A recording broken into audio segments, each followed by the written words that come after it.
So while we're waiting, let's talk about tanks. Do we need to?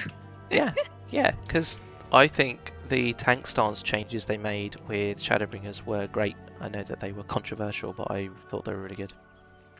So, previously, prior to Shadowbringers, tanks had a tank stance, but they would have several different abilities that built threat on creatures to keep aggro on them.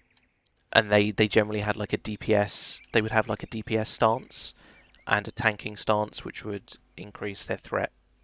So it was this whole thing of like dropping between stances and like gaining threat and then dropping into a DPS stance to do more damage and doing a damage rotation and then dropping back into tank stance. With Shadowbringers, they dropped the DPS stance, just upped the base damage of all tanks and gave all tanks a generic stance that just made every single one of their attacks do lots of threat. I am for that. I think that is good accessibility. The reason why it was controversial is because over the years, a lot of the classes. Yeah, Ari, like, I agree. Like, it is pretty nice once you get used to it. But why it was originally controversial is because they have dumbed down, or dumbed down is such a bad term, but they have simplified and, like you said, added quality of life improvements to a lot of the classes. And just, making them harder to mess up.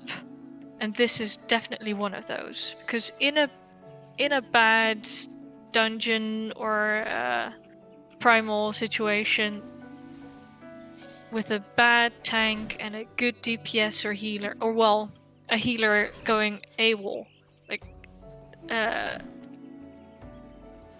you would get threat. Oh, here we go. And you would have threat issues. Yeah. And that's basically a thing of the past now. Yeah.